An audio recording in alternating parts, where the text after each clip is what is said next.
come to Matthew chapter 10, we find ourselves being confronted with heavy words from Jesus himself. He has been preparing his disciples, now apostles, for what they can expect when they go out to do the work that he's commissioned them to do. In verse 16 of chapter 10, he's already identified them as sheep, and those that are out there would be the wolves, and he's sending them out as sheep among them. We all know what will happen if you put a sheep among wolves. It's not a pretty picture, but I chose for our graphic this morning something a little bit more palatable: oil and water. There are things in nature that simply don't mix and aren't really meant to. Jesus is preparing his disciples for the kind of reception that they can expect when they go public about their allegiance to him. And he speaks to these men things that make us shudder if we're taking them to heart. He says these things to his disciples. Who are his disciples? You. You are, Christian, and me too. So the worst thing that we could do is to just sort of separate this from our own lives and say, well, he's speaking to these special 12, the apostles. But I want to point out before we get too far that Jesus is speaking to, yes, his apostles, but more than that, his disciples, and by extension, anyone who would ever become a disciple of his in the future.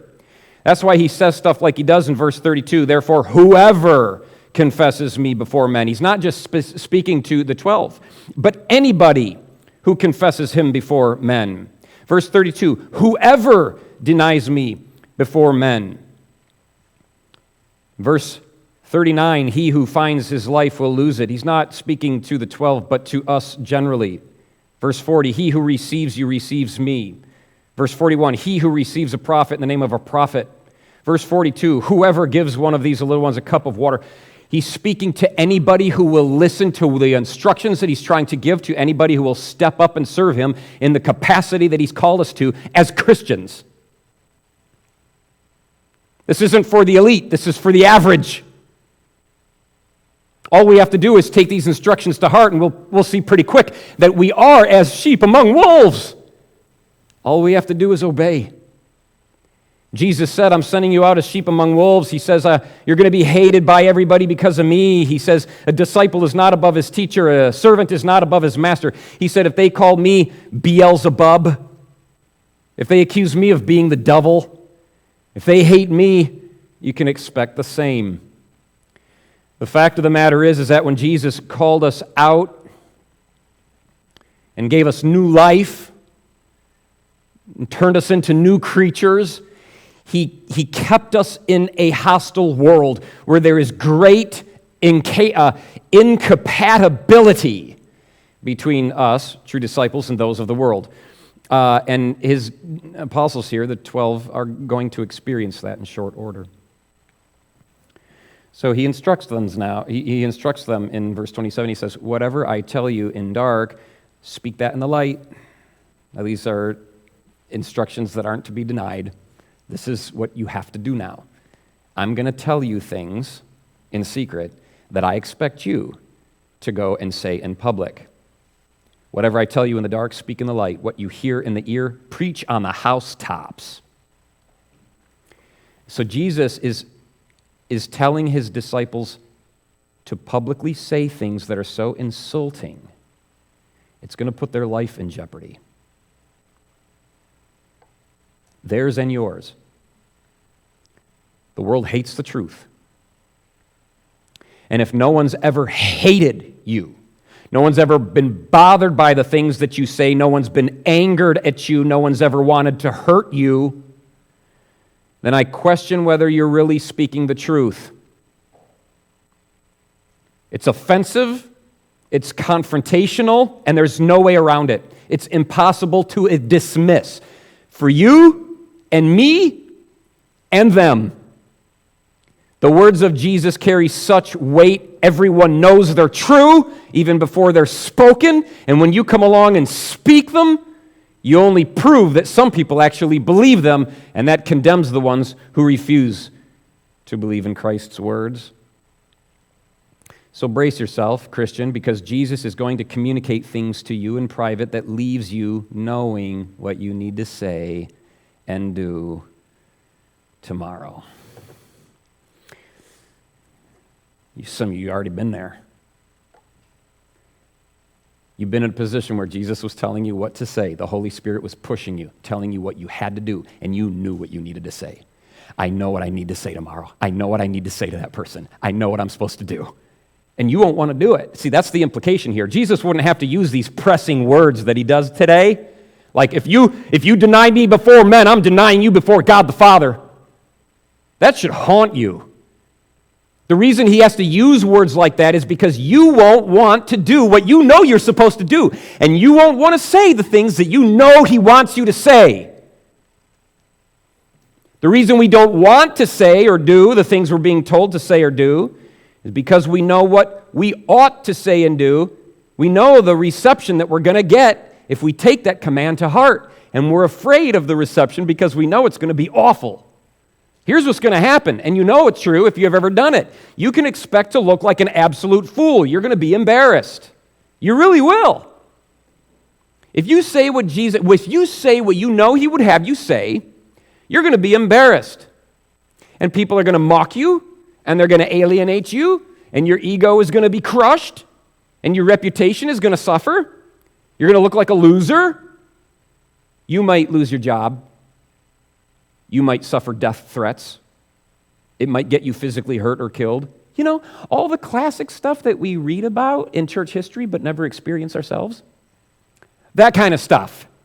That's what's going to happen if we take this chapter to heart by tomorrow morning and go to work with that tucked under our belt. Guaranteed. Jesus said, sheep among wolves. Brace yourselves, brace yourselves. And our world is not, our culture particularly, is not getting more receptive to the gospel. Not getting more receptive to the truth. The world at large isn't becoming more welcoming of your message that hell is real and that sin is damnable and that they commit the sin that's damnable and headed to the hell that's real.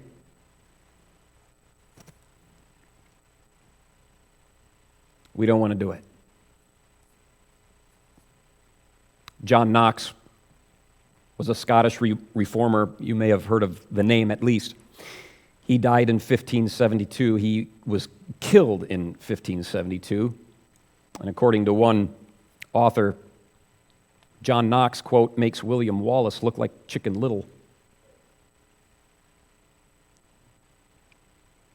Sir James Douglas, who was the regent of Scotland at the time, stood at John Knox's gravesite and said, "Here lies a man who neither flattered nor feared any flesh."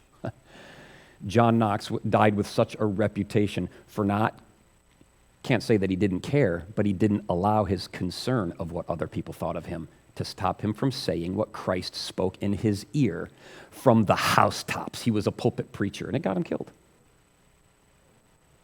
Wouldn't that be sweet to have that on your epitaph, your headstone? Wouldn't you like those words to be said of you when you're dead? This individual did and said everything that Jesus told him to say and do and didn't care, and it got him killed. Wouldn't that be awesome? Wouldn't that be awesome? It should feel awesome. This is the desire of a Christian who has the Holy Spirit in him. The same Spirit that's possessed any Christian martyr in all of human history. That's what the Spirit wants, that we so give ourselves to Christ that we're willing to actually give up our life. That's why Jesus said, if you don't forsake everything, if you don't pick up your cross, if you don't deny yourself even to death, then forget it. It won't work for you. In verse 28, Jesus says, "And do not fear those who can kill the body but can't kill the soul," because he knows we will. And he knows that our fear of these people who have the capacity to murder us is going to be enough to stop most of us. In our culture, it might have been perhaps more appropriate. This is the New United States Revised Version, according to Justin Thompson, but verse 28 might read, "Do not fear those who might make fun of you. Don't fear those who might kind of think you're weird." See, because in other cultures, Jesus had to say, don't fear people who are going to murder you. people who will skin you alive. Because that's what they did in those days, in other cultures. That's what they do over there. But here, it may or may not happen. We just need to have enough bravery to endure mockery. And so if we could just get that far, I think we'd be making some progress. Jesus goes, don't fear those who can kill the body but cannot kill the soul. Rather, fear him, that would be God, who's able to destroy both soul and body in hell. And Jesus is saying this because it needs to be said. Because if Jesus doesn't offer you and I a more controlling fear than the fear of man, our entire life is bound to be governed by a dominating concern of man's opinion of us rather than God's opinion of us. And many of us are so dominated by man's opinion of us that we're afraid to speak up and speak out. We're afraid to say and do what Jesus is. We know he wants us to say and do. And so Jesus is saying this because you have to have a greater fear of God and what he's able to do to you and is willing to do and will do to you if you deny Christ in this life and refuse to do what he is telling you to do and say what he is telling you to say. And we want to write this verse off. We want to erase it from our Bibles or reinterpret it and go, well, it doesn't really mean like that God would throw a person in hell. Yes, it does. That's why he uses the word hell. Just let's make a deal, okay? Today, let's not try to make excuses for ourselves. Let's let the Bible say what the Bible says. Let's honor God by allowing Jesus to speak without any editing or censoring, and decide what we're going to do with it. Okay? Let's let it be uncomfortable. What if I live a life of cowardice? I believe, and I went to church, and I talked about Christ, with Christians, when it was comfortable, but yeah, I was too much of a coward to go out and really live like a Christian before those who I knew would mock me or maybe, fire me or kill me. Would God really send cowards to hell? Yes. Yes, he would and will, because Revelation tells us. I can't say for sure, but I think it might be chapter 19 where it says that he will cast out all of those who were sorcerers and adulterers and murderers. And now read the list closely, because in that list you'll find cowards. The cowards will be cast out of the kingdom for all of eternity. If you're anything like me, this is a little intimidating. I mean, if you think that I am naturally prone to just saying it like it is and going up to strangers and, being straight with my coworkers and my family and everybody out there who I know is going to come back against me. I recognize how difficult this is. And so does Jesus, and that's why he has to say what he does. Your fear of man is way too great. You need to fear God. Think about it. Man can kill you, but God can condemn you to hell, so.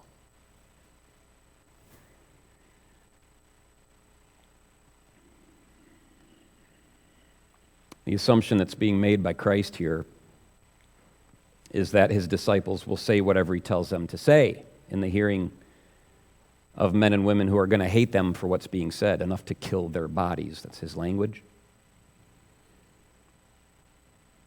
He assumes that his disciples will speak the truth to those who don't want to hear the truth. Not just to those who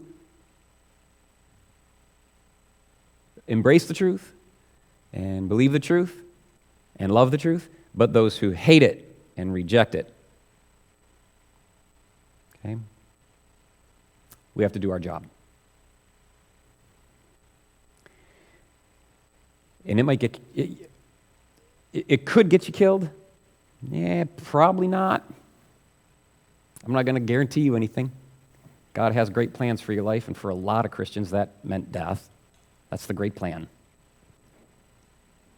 And I say it like that because you should understand by now that physical death is no loss to the Christian. Paul says, quote, dying is gain, end quote. Dying is gain.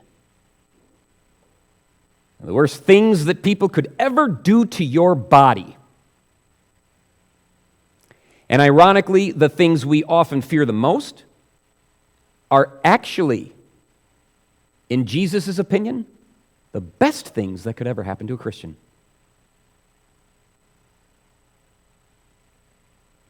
I'm not going to ask you whether you believe in that or not. I assume you do because you're a Christian, and it's in your Bible.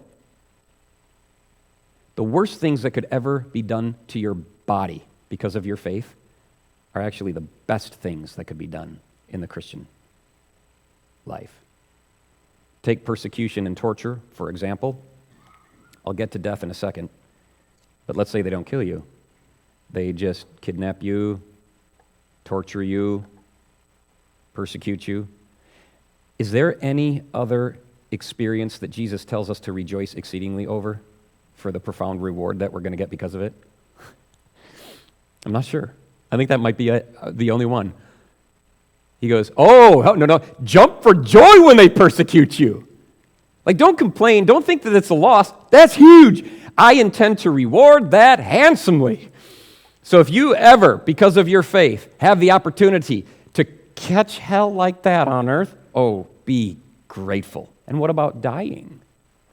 What about dying? Well, dying, if you think about it, actually liberates you from sin. Your great lifelong tormentor, the one that you so desperately long to be freed from in this life, the one that you plead with on behalf of God day and night to be freed from, the sin you hate so much. Death liberates you not just from sin, but also sickness, and also sorrow, and also suffering, and also the dominating fear that you live with. So in a mysterious way, I think that we should desire death. Again, Paul did. You think I'm talking crazy? No, I'm talking biblically, right? The Apostle Paul, he says it in Philippians, hey, if I was given the chance, to pick between dying and living, boy, that'd be a tough one. He's so other-centered. He's like, if it were up to me, I'd die. Like, let's go. He goes, but the reason I guess I'd probably choose to live is because it's good for you. I mean, I've got ministry left to accomplish. I want to fulfill all that God has commanded, and I know that in the end it will prove useful to you. Not only did it prove useful to the ones in his immediate purview, but also to me and you. I'm glad Paul didn't die. He wrote some pretty important books, And but he says, if I got to choose, it would be far better to depart and be with the Lord. Are you crazy, you people who want to live and protect your life? Paul's like, I'm just going to storm the gates, and when I die, I die. And he died relatively young. He was martyred. It's like the rest of the apostles, just like a ton of Christians. The whole first century is just strewn with blood everywhere, and it's getting worse and worse. I'm told that in the last century alone, more Christians were martyred than the first 19 centuries of the church combined. I don't know if that's true, but yeah, now's our time. Now's our time. And I know this is one of those messages that's going to come and go. For roughly 45 minutes, I'm going to do my best to do what Jesus was trying to do and perhaps is trying to do, and that's to convince you that this is a good thing for us to go out there, say what we're to say, do what we're to do, and let the chips fall where they may. And this message is going to come and go, and we're going to settle down again. Complacency will rear its ugly head. Lethargy will sing us to sleep again. But for the time being, while we're a little stirred up, hopefully, I want you to think in your mind, who is it that you need to reach right now? You have names in your brain that God has put there, because within your purview, there are people that Jesus saved you because he meant you to go and save. Who are they? Who do you need to have a conversation with? Who do you need to be praying more for and then acting upon those prayers in their life? Could be strangers, could be coworkers, could be neighbors, could be family, and we'll get to family in a short order. Whoever they are, you brace yourself for the worst. Don't go out there with the naivety that says, I'm going out as sheep among sheep, and everything's going to be wonderful, and everybody's going to receive my message. Jesus goes, no, sheep among wolves. They're going to hate you. They're going to persecute you. They're going to sue you. They're going to fire you. They're going to string you up, and then you're dead. But that doesn't change the plan. You still have to do it.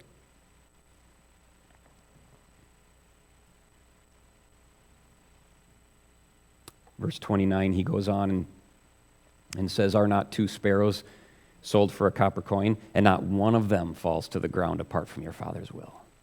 God is watching so closely. He's so intimately involved in this process. Like, never would God send Jesus to give us these kind of instructions and then back up and just kind of let it go. See what happens.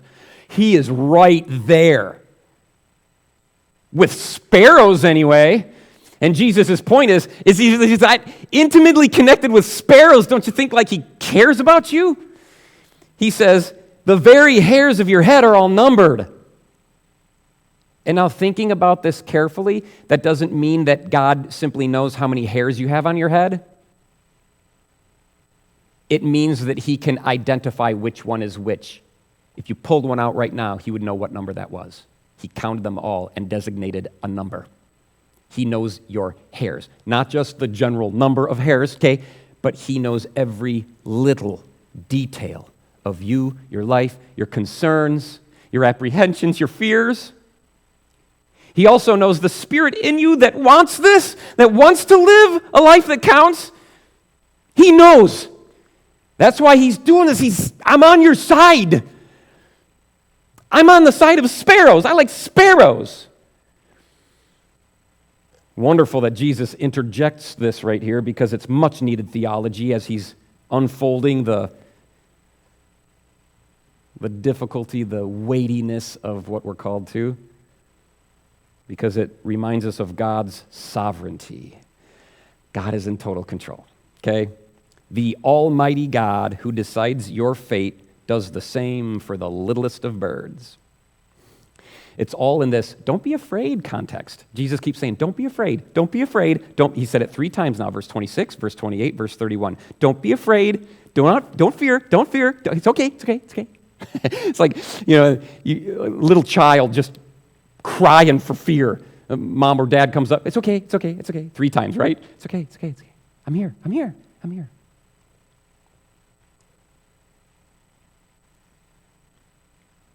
What Jesus wants us to know about God is that he is in control of those who instinctively trust him. God's in control. He decides when his creatures die. Do you believe that? God decides when his creatures die, from the least of them to the greatest, and the creature itself has no say in it. Sparrows die when God says, and so do you. This summer, we commute down to Menominee a lot, and we go see in-laws, and we drive the car plenty until it runs out of oil. But we drive. And at some point this summer, we were going out to the car, and somebody, it wasn't me, but they're like, look it. There in the grill of the car was it was a sparrow.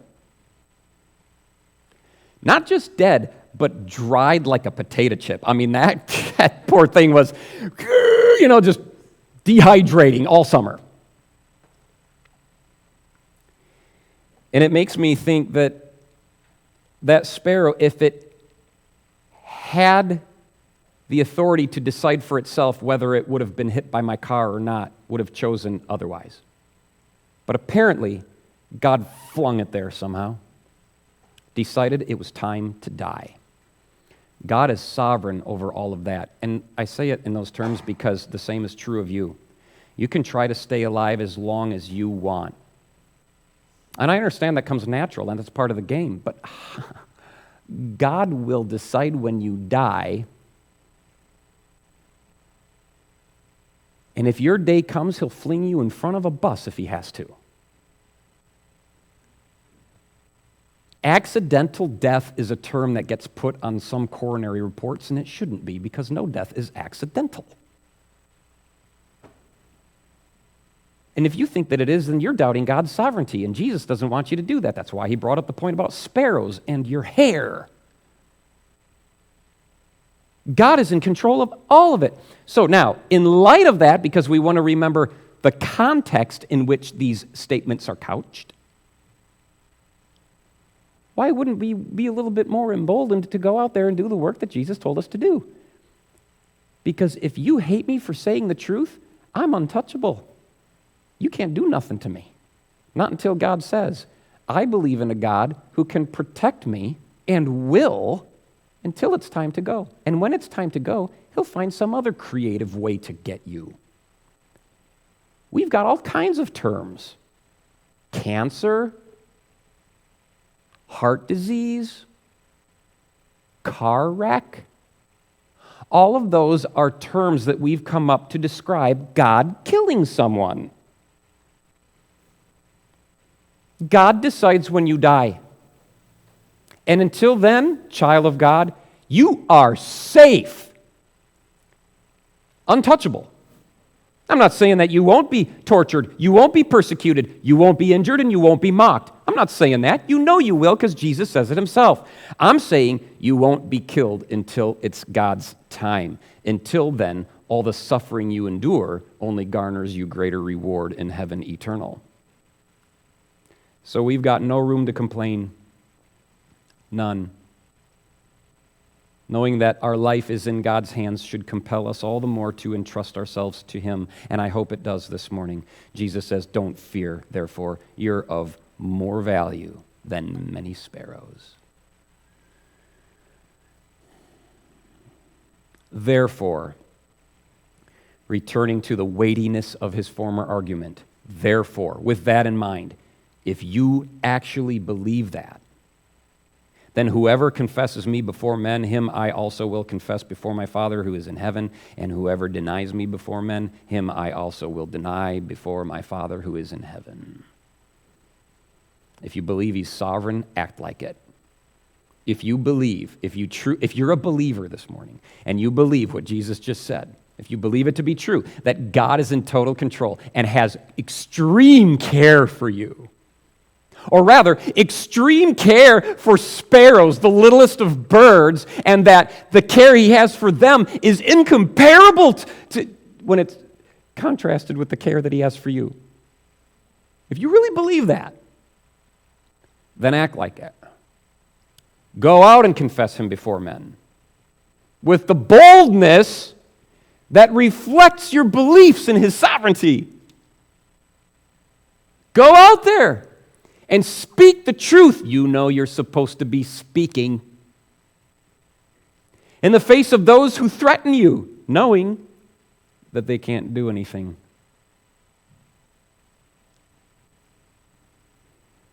This isn't the first time that Jesus has warned his disciples of the possibility of being denied.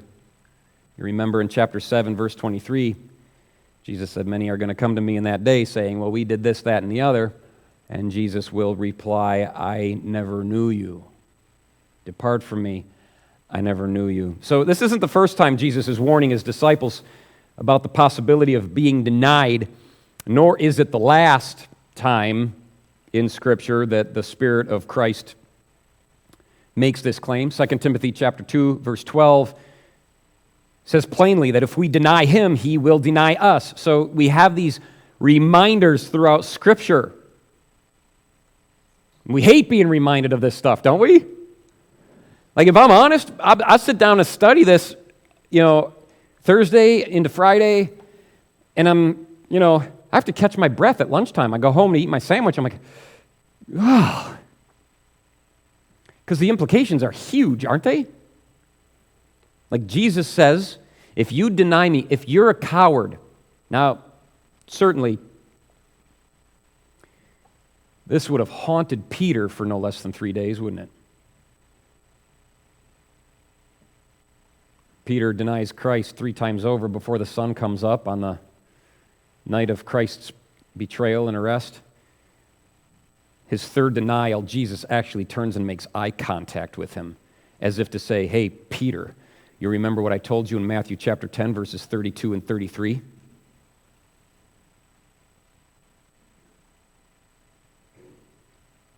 Is this the end of the road, Peter? You denied me?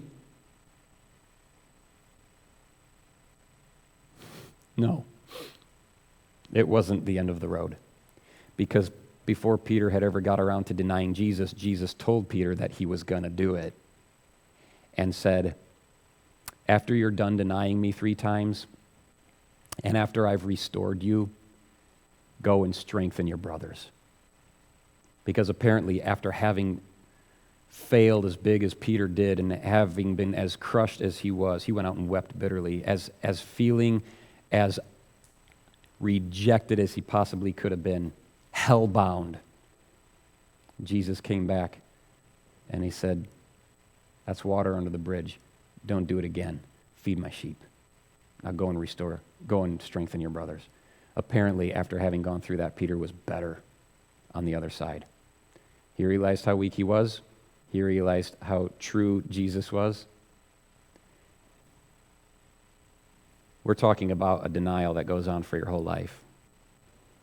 You're a coward, you've always been a coward, and you'll never be anything other than a coward.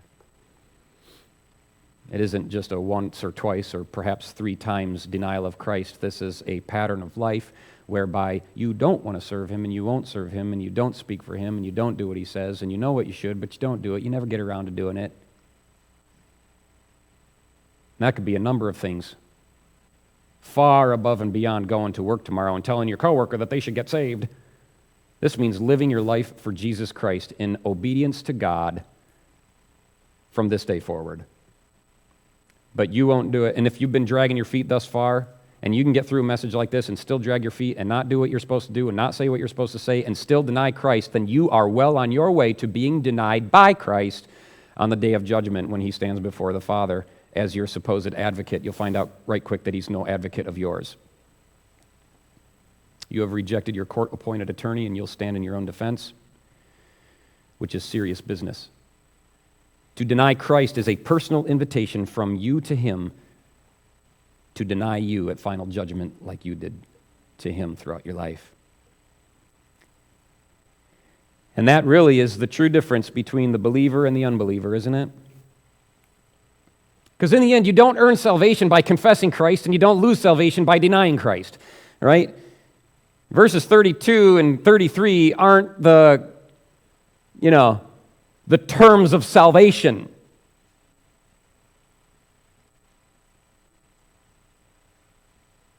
But verses 32 and 33, whether we confess or deny, reveals the truth of whether we believe or don't believe.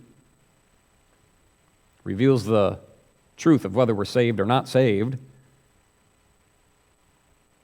If you have for some reason come to mistakenly believe that God is to be feared less than man, you're in for a real surprise.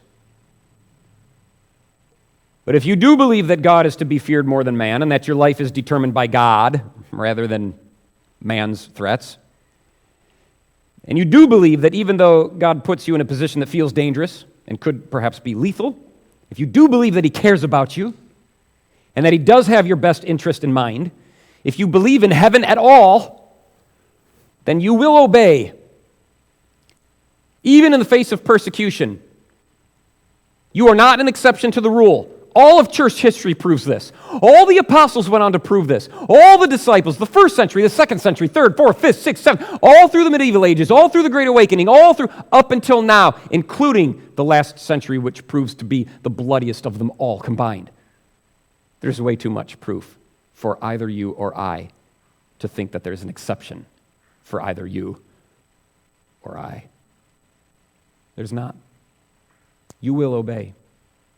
If you won't do that, you're obviously not a believer in the things that Jesus has just said. You're an unbeliever. He told us that God is able to protect, and we don't believe that. He told us that Christ has the authority to demand these things of us, and we don't believe that. We've just been told that hell awaits those who deny, and we don't believe that. We deny even that. Well, that proves you to be an unbeliever, doesn't it? So you'll go on fearing man far too much and God far too little because you don't know or believe the truth about either one.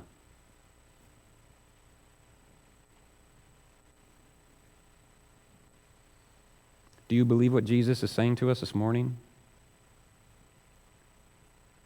When he says, deny. If you deny me before men, I'll deny you before God. When he says deny, when he uses that word, it includes speech, the way you speak. And that alone is a challenge for a lot of people. But it's more than that. It also includes the way that you live. And there are some, no doubt, listening to me even as I speak, who themselves have no problem speaking for Jesus. It's the way they live. That's the problem. They'll say whatever they need to say about Jesus. They love getting in people's face. They like controversy. They like irritating people. They like agitating. They like angering people. They love a good fight. But it's the way they live that's a problem, because it no way affirms what they say they believe. So many Christians speak of Christ, and yet their life contradicts what they claim with their mouth, which is the only reason men aren't trying to kill their body for talking about the Bible all the time, or church all the time, or theology all the time. No one's trying to kill them, and the devil's leaving them alone. You know why? Because the devil loves a good hypocrite. If your life doesn't match the way you speak, Christian, you'll probably be just fine and safe. The devil has no need to kill you. He'd much rather let you live and spread hypocrisy. So make sure that they match. He is no confessor of Christ who speaks of him but doesn't live for him. He is no confessor of Christ who lives for him but is too cowardly to speak. If we are to confess Christ before men, it comes down to what we say and what we do. He says in verse 34, "Don't think that I came to bring peace on earth." I didn't come to bring peace, but a sword. I've come to set a man against his father, a daughter against her mother, and a daughter-in-law against her mother-in-law, and a man's enemies will be those of his own household. News to you,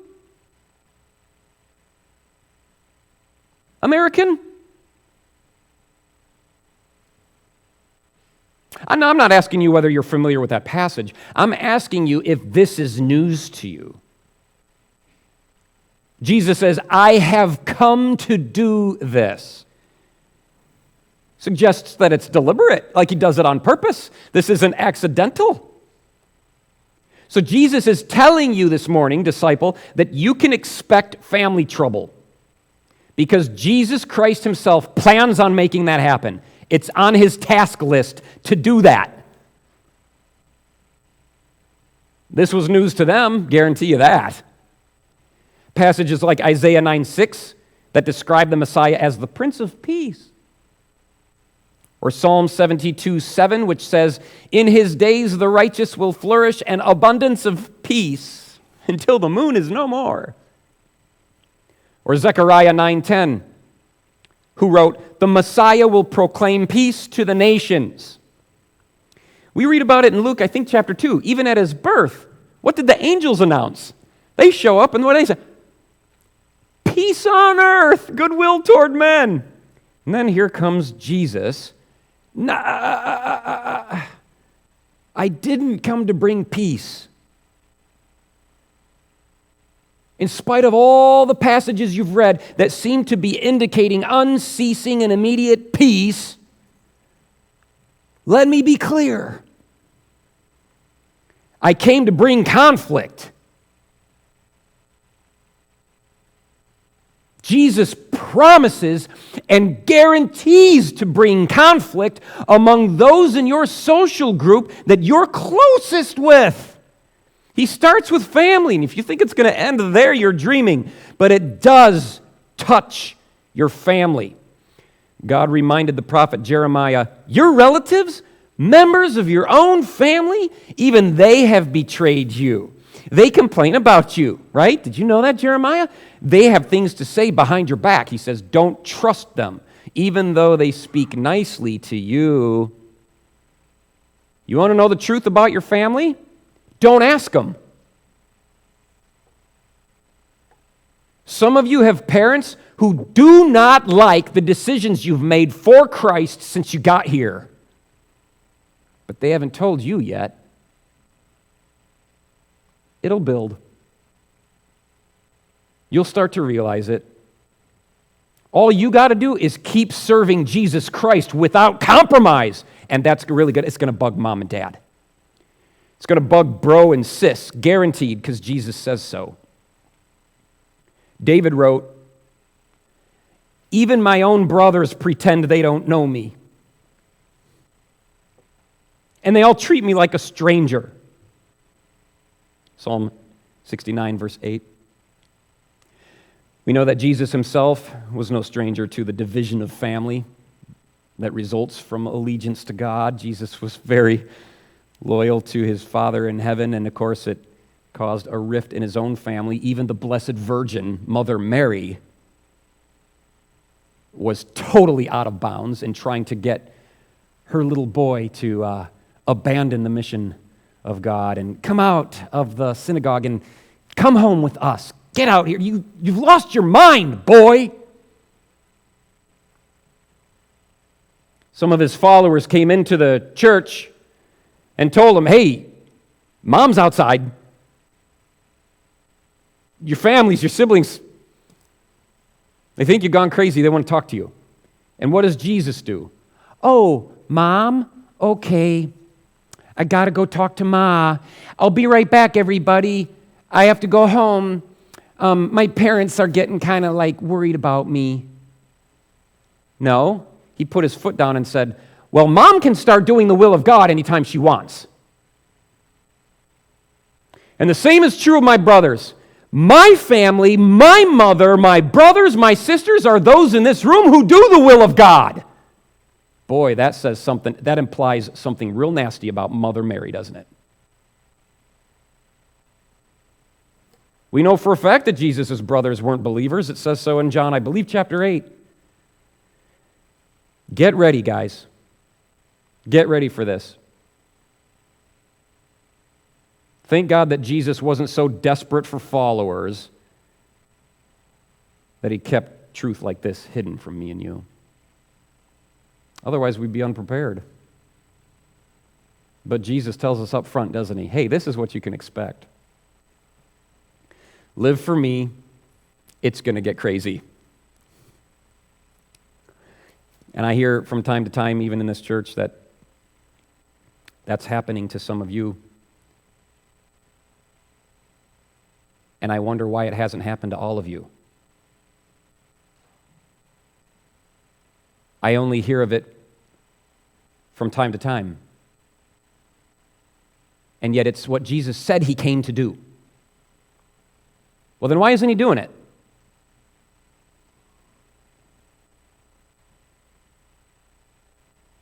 Are we not allowing Jesus to divide our household? Are we compromising in order to keep the peace with mom and dad? Why doesn't your faith bother any of the people who know you best? And I'll tell you this, if it's because your entire family is born again, serving Jesus on the front lines, then praise God. But I'm not sure that that's the case with all of us. And if they aren't born again, and they hate the truth, and they've rejected Christ, then what's wrong with you? We can't point the finger at them anymore. What's wrong with you? How dim is your light? And how flavorless is your salt? And how weak is your witness? That the people who know you the best aren't bothered at all by the fiery Spirit of Christ that's supposedly in you. I came to bring a sword. That's a verse that doesn't make it onto many coffee cups, is it? Right? Did your grandma have that one hanging on the wall? You know, the cross-stitched sort of framed, I came to bring a sword. Bet not. This is one that we like to avoid, isn't it? I came to bring a sword. And that might be news to you. But I'm here to tell you this morning that if you think you're going to enjoy the same relationship with your family that you had before you were born again, you're probably in for a rude awakening. Many a disciple of Christ has made the mistake of believing they can enjoy the same spiritual fellowship with their family out there that they've found in the church. You ever had that? You go home and you let your guard down at family visits only to leave feeling strangely wounded? It's different. It's not like it used to be. And I'll tell you that the reason you probably feel that way is because parents can get vicious and siblings can get violent. That's what Jesus said in verse 21. Brother will deliver brother up to death, and a father his child, and children will rise up against parents and cause them to be put to death. So I'm not making this up. If it sounds like I'm making it up, it's only because it's foreign to you. And again, I ask, why is it so foreign? But don't be surprised if you notice this beginning to happen. That's Jesus forcing you to pick. Confess or deny. Choose one. You only get one. Confess or deny.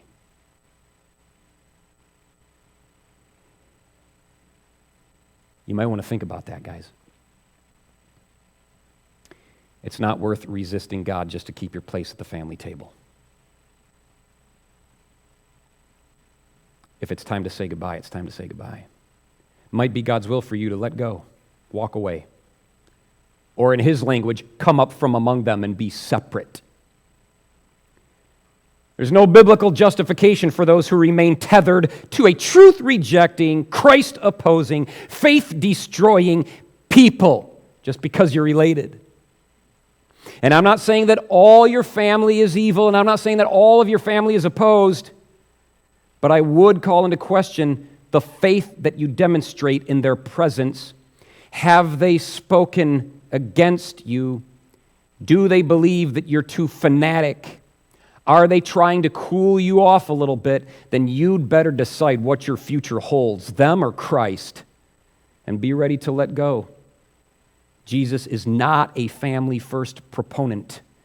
He intends to upset the harmony of your home. He came to bring a sword, and he's watching very closely, just like he does with sparrows, watching very closely at the details of your life and heart, just like he does the hairs on your head, to see how Jesus is not a family-first proponent. He is going to find out whether you are or not. He's watching. Are you family first? He's watching. Are you going to confess him or deny him? I ask you plainly this morning, are you avoiding hard conversations that need to be had? Not wanting to speak things that Jesus has put into your ear? Are you sweeping stuff under the rug with the family? Are you grieving the Spirit by your cowardice? Are you keeping the peace at home at the expense of your own conscience? When Jesus said, I came to set a man against his father, a daughter against her mother, daughter-in-law against her mother-in-law. When he says, I have come to set a man against, that term is used only here in the whole New Testament. And it means to totally cut off. Jesus came to totally cut off a man from his dad. That's what he came to do. A daughter-in-law against her mother-in-law. Cut her off completely. That's what he came to do. He came for more than just to bring tension into the home or make you at odds with others. He came to completely separate if he has to. And this, listen to this, guys. When you stop that from happening through continual compromise, right, soft pedaling, you know what you're doing? You're actually protecting your family from Christ. And it's you, not them, you, that God is going to hold responsible for stopping the work that Jesus was trying to do in your family. You will be responsible for stopping Jesus Christ from doing the work he came to do in your family.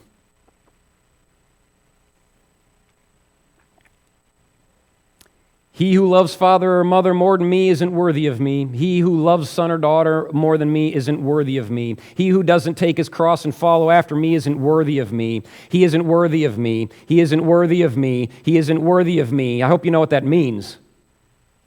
You have no part or parcel in Jesus Christ or the things he offers. Nothing to do. You will be denied. If you love your father or mother more than him, not worthy. Son or daughter, not worthy. If you don't take up your cross and follow after him, not worthy. You're not willing to die, not worthy. He who finds his life or seeks to secure a comfortable life for themselves through compromise and denial, you're going to lose it. But who is willing to lose their temporal life for the sake of confessing Christ before their family and others? They will actually find it, he says. If you won't do that, then you're not worthy 3 times over. Seems to be that Jesus feels pretty strongly about that, doesn't it? Okay, he feels that way, but will he really act on it? Because, I want to know if Jesus is the kind of guy that when I die, after having lived a life of kind of denial and compromise with my family, with whoever, really is he going to reject me? Or is he just saying that to kind of get the best out of me and then, No, I think he'll actually reject you. Luke chapter 9, verse 61. If you want to turn there, you certainly can. Maybe it would be good for us to look at this with our own 2 eyes. Luke chapter 9.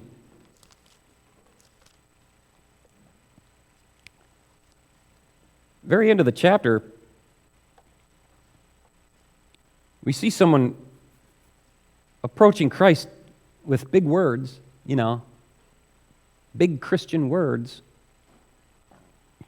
Lord, I'll follow you. But let me go and bid them farewell who are at my house. My family is really important to me, and I just can't go a single step with you until I at least have a little extra family time. I gotta say goodbye. Following you immediately would raise concern in them, and I don't. Is it okay, Lord, if I follow you later? And in the very next verse, Jesus' response makes it crystal clear that if you start down that road, if you put your hand to that plow, and for that reason won't finish the work you've begun, then he says, you're not fit for the kingdom of God. You're not. This ain't for you. This ain't for you. Family is first. That don't work for me. He was too attached to his family, so Jesus outright rejected him. No further questions, Your Honor. The answer is no. You're done. That man, I believe, was receiving perhaps a foretaste of the denial Jesus warned of in verse 33. He was rejected from following Christ in this life, which is really just a foreshadow of the great rejection that we'll face on Judgment Day if we play that game. And there are many people in your life right now, Christian, who put your future in jeopardy because you're too concerned of what they think of you. And it may be family. Family who will have something to say to you that if you listen would pull you away from the will of God. Did you know that? That the people who supposedly love you the most in this life would be first in line to pull you away from what makes them uncomfortable?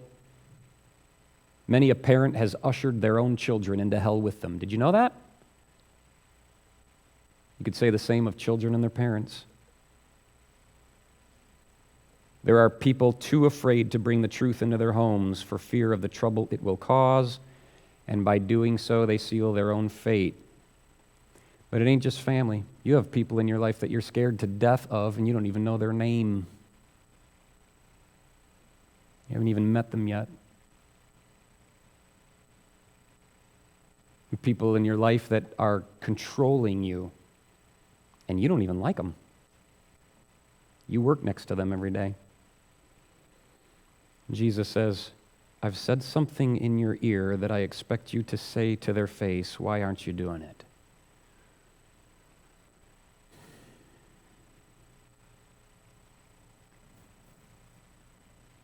This leaves us with a very uncomfortable picture of true Christianity, doesn't it?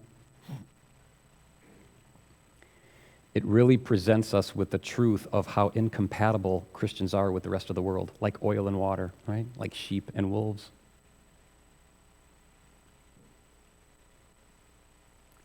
What are we to do with that then?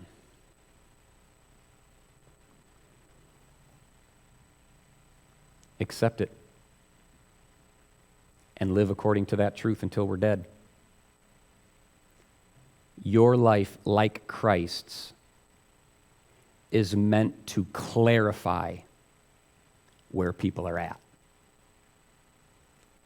I hear a lot of people, when I talk to them, is they a Christian? Yeah, I don't know. Why don't you know? And don't think that asking them will bring any clarity. You should know whether they're a Christian by how they receive you, if you're a Christian. Because it's night and day in God's world, in Jesus' kingdom. You should know who's a Christian and who's not, based simply upon how they receive you when you speak the truth and when you live an uncompromising life. They will either embrace it and appreciate it and thank God for it and glorify Christ in it, or they will pull back from you and apply pressure, threats, whatever they have to silence you, to scare you. It'll be clear. That's why Jesus finishes our chapter like this: "He who receives you receives me. And he who receives me receives him who sent me." It's a package deal. If you are living like I've told you to live and people have no problem with that, then they are on a good path, and I'm going to reward them like I'll reward you. "He who receives a prophet in the name of a prophet shall receive a prophet's reward." A prophet is one who speaks. They're known for their speech. "And he who receives a righteous man in the name of a righteous man shall receive a righteous man's reward." A righteous man is known for how they live. Again, how you speak and how you live. Is it being received or is it being rejected? And if people are indifferent, that says nothing about them, everything about you. "And whoever gives one of these little ones only a cup of cold water in the name of a disciple, assuredly I say to you, he shall by no means lose his reward." A person's spiritual state, whether they're a believer or an unbeliever, is revealed when they try to mix with someone of the opposite spiritual condition. If you're a Christian, you going out there is going to be like oil and water, or like Jesus said, sheep among wolves. The contrast will become ever more clear and undeniable the more like Christ you become. You can't mix oil and water. God has locked us in the same container, but they won't mix. And it becomes obvious which is which when you put them both together. Are you a Christian this morning? Then ask yourself how you've been received by those who aren't. Are you pressured? Are you threatened? Are you mocked? Do you suffer loss?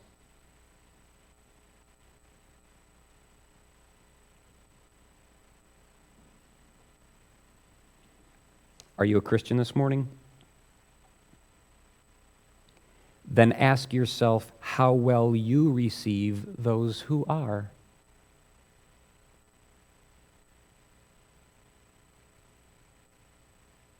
How do you feel about the message you just heard?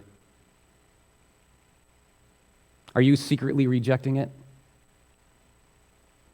Well, he's just a cocky preacher who thinks he knows everything. That's not really what I learned before.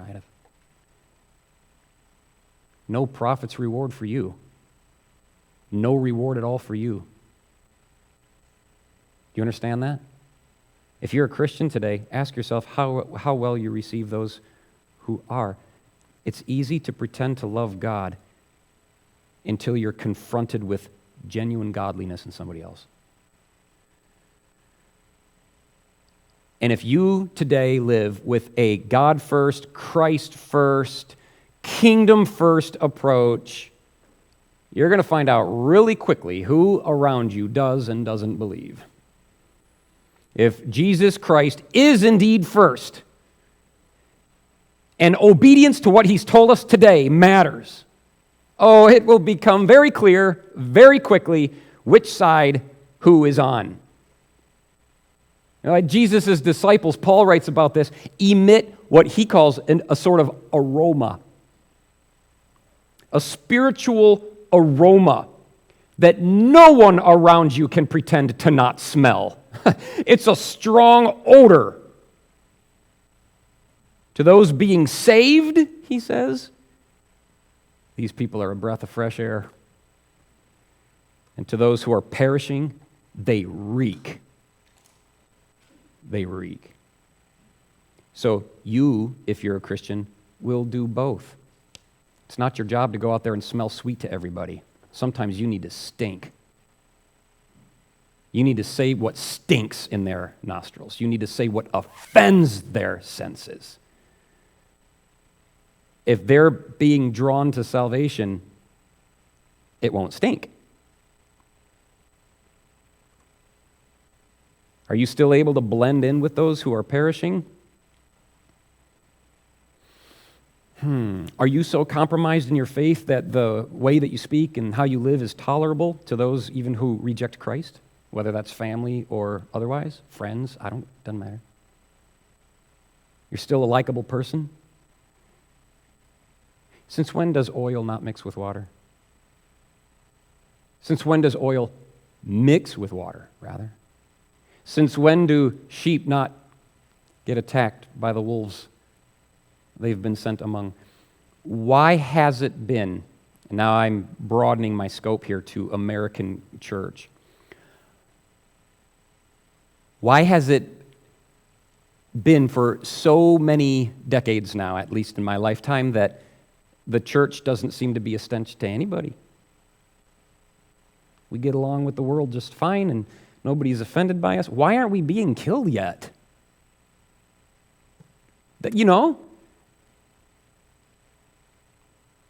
Ask yourself that.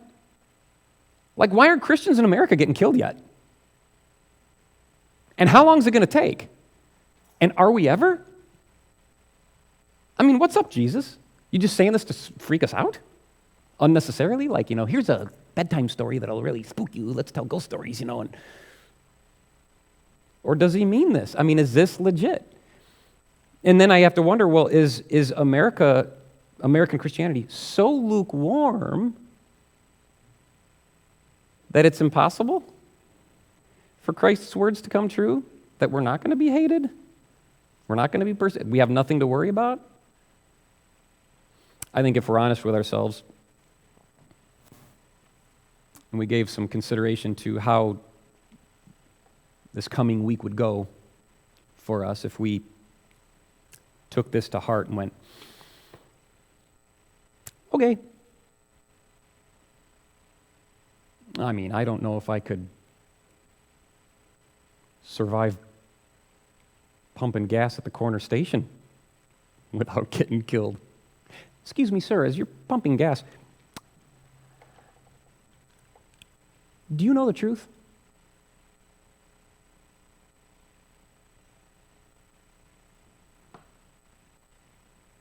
You believe in eternity, even if you say you don't. And God has told you that heaven is just as real as hell.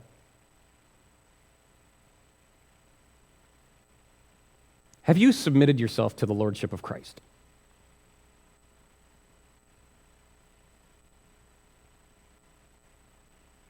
Do we really want to start having conversations like that? I'm not suggesting that you go down to the gas station and give it a try. I am, at the very least, asking you to check your heart to determine whether you're willing to speak what you know you have to say. Okay, I'm not going to go down to the gas station and talk to every stranger. However, if God is pressing on me to have a conversation with somebody in my family or somebody in my own purview, suddenly now this passage became real, didn't it? And only you know what God is telling you today to say and to do. So my job's done. You need to give that some consideration. Be on your guard, because Jesus is going to do that to you just like he does to all of his disciples. Be brave. Never forget God's sovereignty in all of this. He cares about you. He's not going to let you fall without his permission. And when he does, if you live a life like this, you'll have great reward to look forward to. So what do you care if you die? Oil and water. The reluctance of these two liquids to mix together and stay that way is so well known, they have become cliché for any two things that do not go together well. Currently, there are ways to mix the two, but ultimately, they will separate again.